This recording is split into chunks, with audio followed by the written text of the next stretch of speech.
Welcome to a show about your county government. My name is Janet Caracas, and I'm a member of the League of Women Voters. The League has spent lots of time looking at county government, and we thought maybe other folks would want to know about some of those things we've learned, but actually there are a lot of things we haven't learned. So we are going to be doing the same kind of exploring and listening that I hope you will do with me today as I talk to our guest. And our guest is the Executive Director of the Area Council on Aging. I'm going to ask her to introduce herself and tell us a little bit about what she does. Yes, Janet. My name is Joyce Lippman, and I'm the Executive Director at the Central Coast Commission for Senior Citizens. It's the area agency on aging for both San Luis Obispo and Santa Barbara counties. And in that capacity, the agency has a mission. Its mission tell us the mission. Is to develop the community and try and create a community where seniors would be safe and secure in their homes, and ensure that we're developing programs and services to address the needs of older persons. Okay, just to lay the groundwork here, tell me about older people. Who are older people? Ooh, what an interesting question. Well, a lot of people have a lot of theories about who is an older person, but in our language from our Older Americans Act, which authorizes our agency and the programs that we serve. And that's a federal act? That's a federal piece of legislation. Okay. And there's a state piece of legislation called the Older Californians Act. They describe an older person as someone over the age of 60, which, for most of us, that would be very young. However, there are people who have serious health issues, and 60 might be a good age to describe growing older and being old. Although the legislation says an older person starts at the age of 60, I think we're all aware from our own experiences that age is just a chronological number. So most people, when we think about what's an older person, I like to think, we look at it and we might say someone 85 is an older person, maybe someone 80, 85, and 90, because that's when you start frequently to see cognitive impairment, health problems, mobility issues. And for much of what we do at the agency, we see that it really is the advanced age, because most people are taking good care of themselves. They've had access to health care for most of their lives.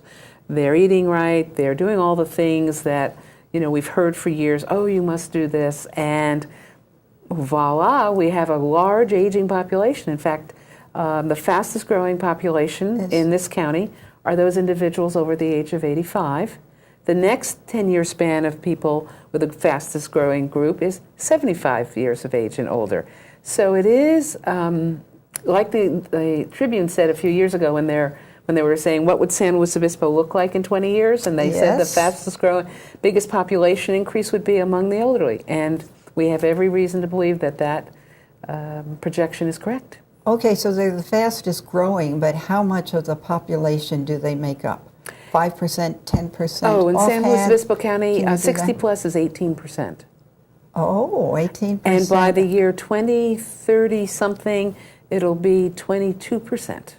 So yes, there's, in fact, you're right, percentages can be deceiving, but when you hit 20% of the population, that's a big number, one-fifth. It's one-fifth of the population here, yes. Yes, okay, especially when you can anticipate everybody having some kind of problem as they get to that top end.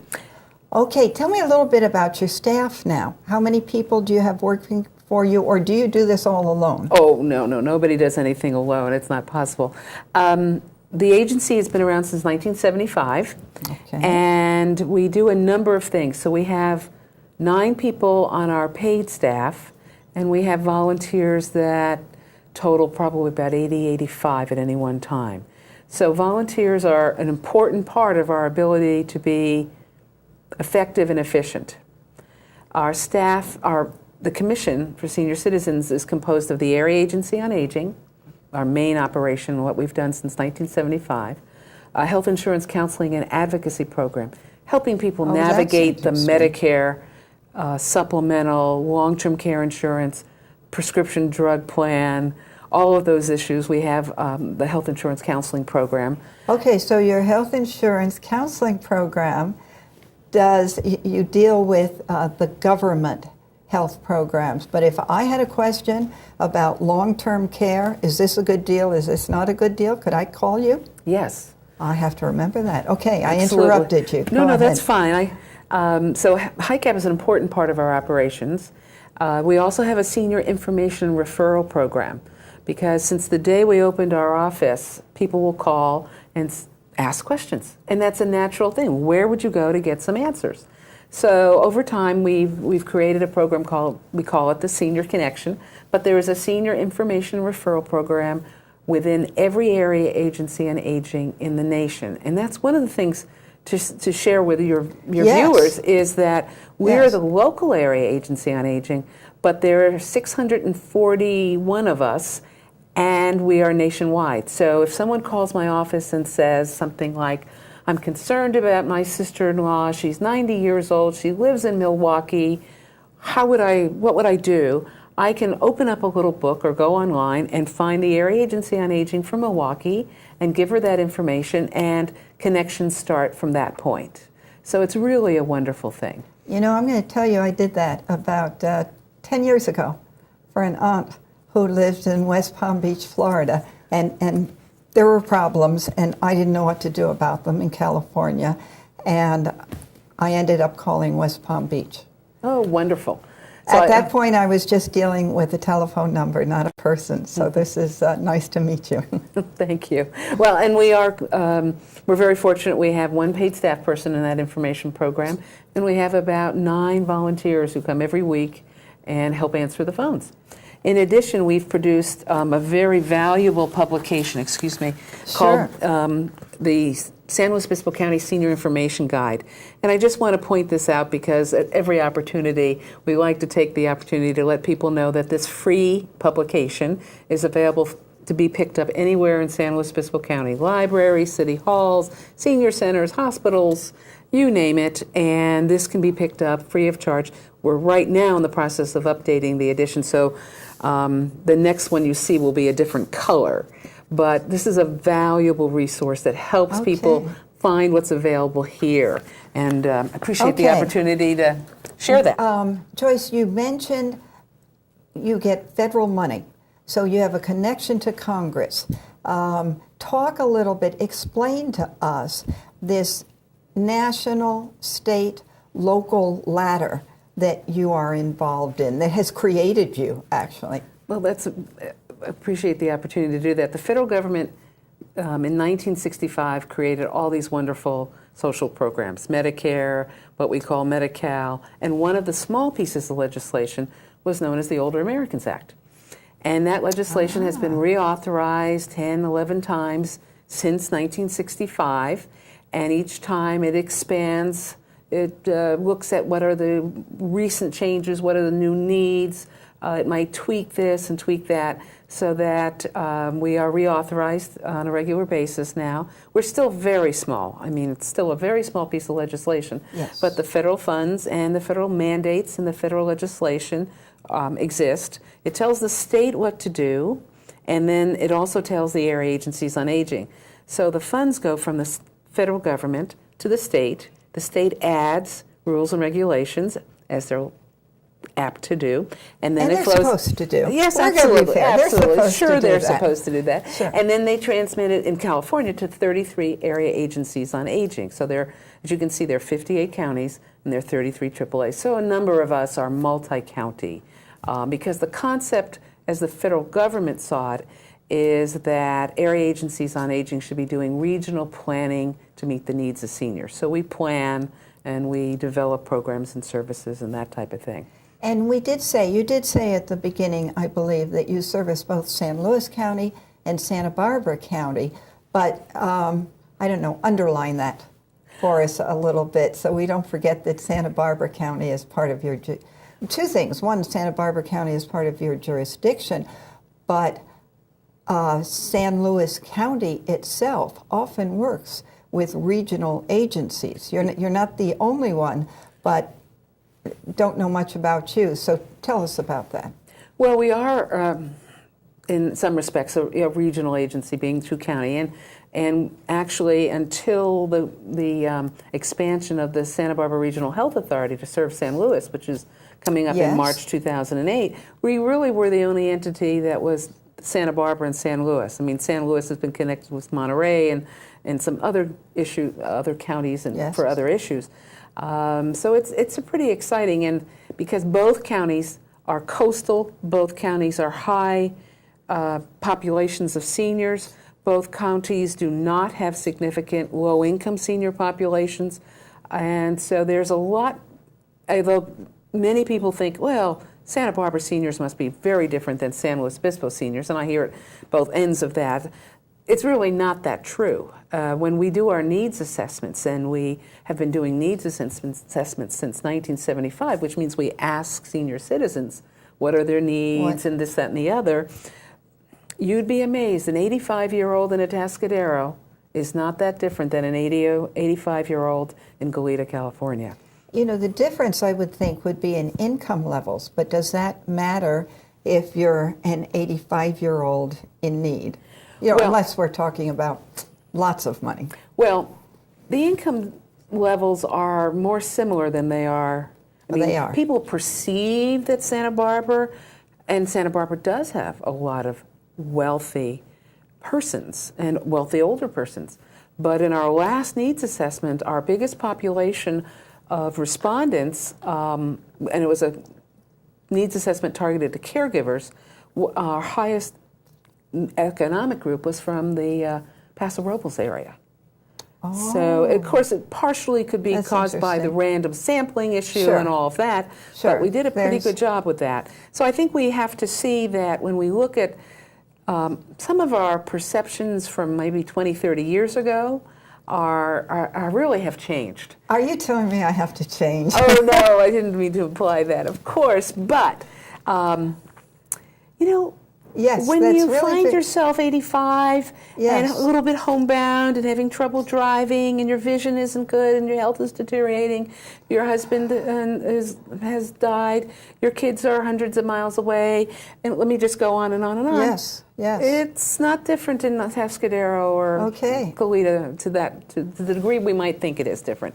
So when we look at developing, let me use that opportunity to lead to when we're looking to developing and looking at what services are needed, we need to try and make sure that the services that we fund are geographically equitable and available and appropriate, of course. But we need to realize that it's important to make sure, for example, that home-delivered meals are available throughout the two counties. In-home services are available throughout the two counties.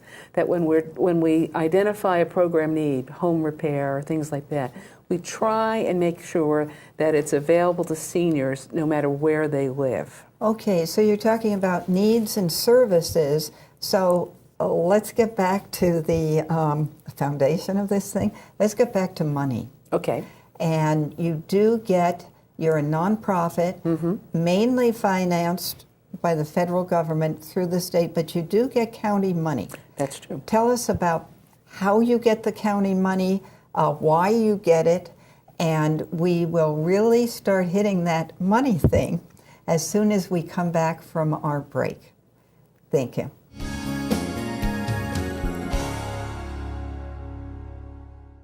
Okay, we're happy to be back. Again, my name is Janet Caracas. I am talking to Joyce Lipman, and we are talking about aging.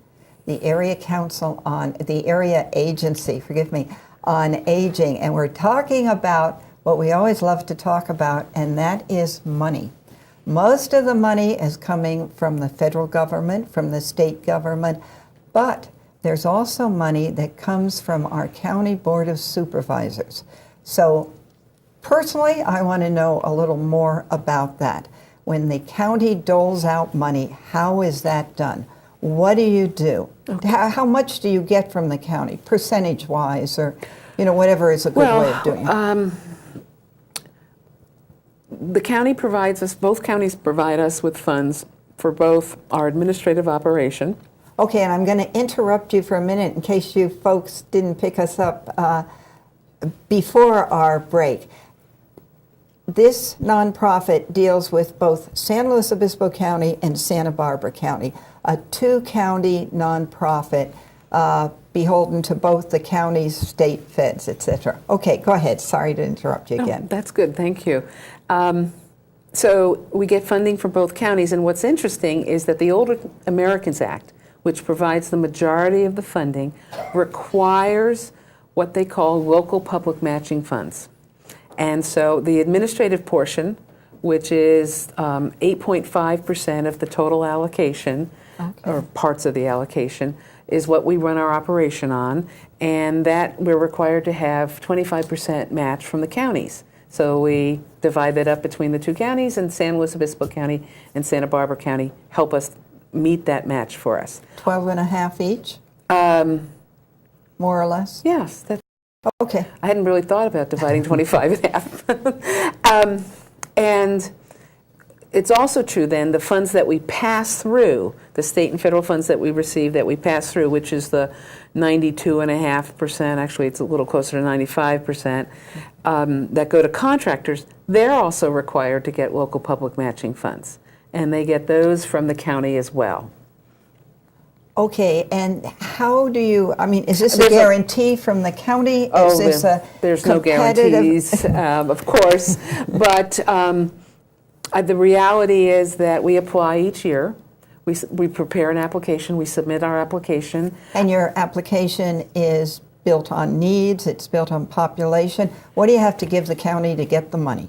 Oh, we have to give them a budget, we have to give them our plan, we have to write an area plan every year to the state about what our priorities are, what are the needs, what are we going to do, how are we going to spend the money.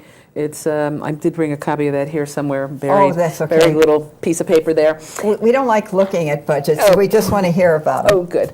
And so, so we basically tell the county what we're going to do for seniors in this community, and they provide us, we ask for a certain amount of money to meet the minimum matching requirements. We really don't ask for more than the minimum. And so they provide that to us through the application process. I'm not sure, we're not really in the competitive process with a lot of other nonprofits because I can't say that they are actually required to give us the funding according to the federal legislation, yes. But the county could do whatever it wants to do. Sure. And we try not to go down that road. And you're a kind of different nonprofit because you do have this federal state backing. Right. If we were that's really your context. It is our context. We are designated to do a certain task, the majority of which is the pass-through of these federal funds. If the Area Agency on Aging doesn't exist, for whatever reason, those funds do not come to the community. So, in a sense, we have to exist. Now, in other areas, they might be, AAAs can be in counties, they can be in joint powers agreements. There are different ways in which they can be organized. Yes. But an area agency has to exist in order to do all the things that are required, and the final step of which is provide funds to the community. Okay, so in a sense, you have three bosses. Yes. Does that work? Sure, it works. You've been around for a long time, but how well does it work? How easy is it? Well, it's the easiest. Boy, that's an interesting word. Yes, we have to be sure to be following the federal mandates. We have to be sure to follow all the state requirements. The county doesn't really give us a lot of mandates. I think their major concern is to make sure that we are in compliance with the state and federal funds, so that the funds do come in. And then we are operated by a board of directors who are my bosses. One of your questions was, who is my boss? Who do I report to? I report to the board of directors. And their job is to make sure that we're on track, we're doing what we've said we're going to do, we're in compliance with everything. And okay, but tell me something about the makeup of your board of directors. We have the board of directors was initially created in 1975, and we have 12 members. board. We have a few vacancies right now. So 6 and 6? 6 and 6. Oh, Okay, always. each county. Each county has always had equal representation on our board and our advisory council and other committees that we do. And they range from, retired cardiac surgeons to retired teachers to, now not everybody is retired. We have a couple of attorneys, CPAs, that type of younger people.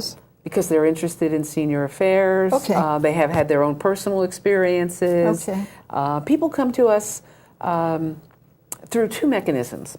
One, 5 of our local political organizations have seats on the board where we allow them to make a nomination and the board elects a person. Yeah, I'm going to go back. Local political and that's groups. That's, to me, the Democrats, the Republicans. That's not what you're talking about. No. That's the Santa Barbara County Board of Supervisors, the San Luis Obispo County Board of Supervisors, the City Council of San Luis, the City Council of Santa Barbara, and the City Council of Santa Maria. Those 5 entities can make a nomination to our board, and we really have a seat there for that, those entities.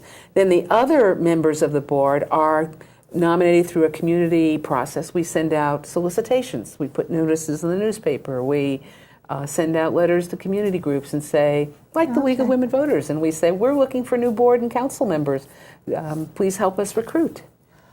Okay, let's say that now that I am one of your younger seniors, of course, and I want to be on your board of directors, well, can I just call you up and I'll say I'm interested? Yes.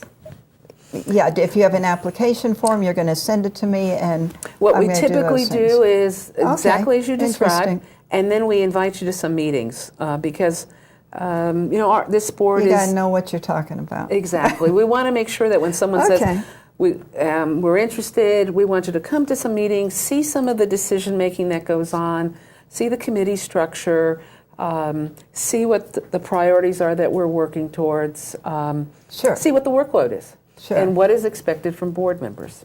Okay, so now let's go back to the fact that the local governmental groups can nominate people or put forward names, whatever the appropriate word would be.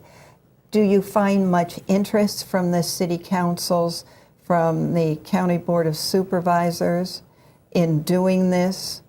Do you report to them annually? Do you find them tracking you?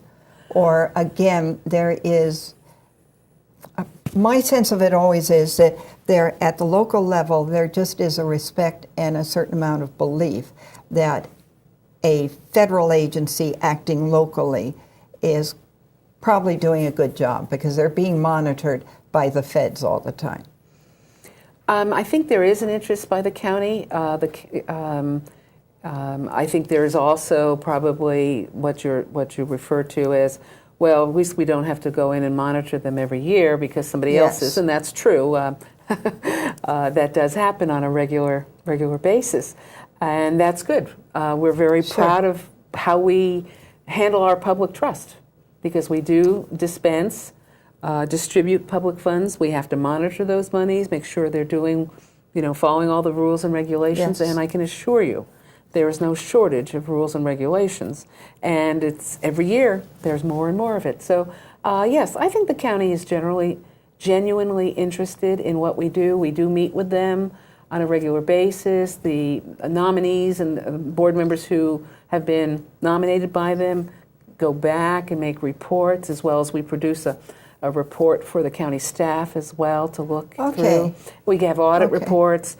All of those reports go into the county because as a funding source, and since we are not really an extension of the county, but we're doing this job on behalf of the county, we make sure that we keep them posted with what our plans are, what our documents are, what the compliance reports are, what the audit reports are, all of that. Okay, so you're really talking about extensive local governmental ties, either informally or money's not too informal, formally or informally. And then, of course, that's true. And we also work with a lot of county departments on various projects or something. Pick a project. some detail. A project would be suicide prevention. Oh, my glory. I always take tough topics like this, but I just got chills. Most people do not realize that the population most at risk for committing suicide is the older population, and most suicides are committed by older males. I didn't know that. Most people don't, so that's why if you open the door, I'll go through that. Okay, but I'm going to do something first because I see that our time is very short. This is an incredible subject. So I want you all to know, I know you want them to know, but I want you all to know that they are doing a San Luis Obispo Suicide Prevention Forum Wednesday, September 26th. If you are, if you are involved with the elderly group, any way at all, if you are elderly and thinking of suicide, I'm going to say, you tell them about the forum and tell them to come. You all come to this. And if you should see this program after this date, we do this every year. And I also want to say that is there a charge? It's a free forum. Okay. And I also want to say that if you know anyone who's seriously thinking, or you sometimes feel the depths of depression, that you might do something like this, reach out, please. Okay. Suicide is not the answer. Okay, thank you very much. That's both a helpful or hopeful note as well as perhaps a chilling note. But we are at the end of our time. We thank you for being with us. We hope with this program that we can help make government, good government in San Luis Obispo County, the usual, not the unusual. And I thank Joyce for being here to help us do that. Thanks for the opportunity to be here today, Janet. Thank you.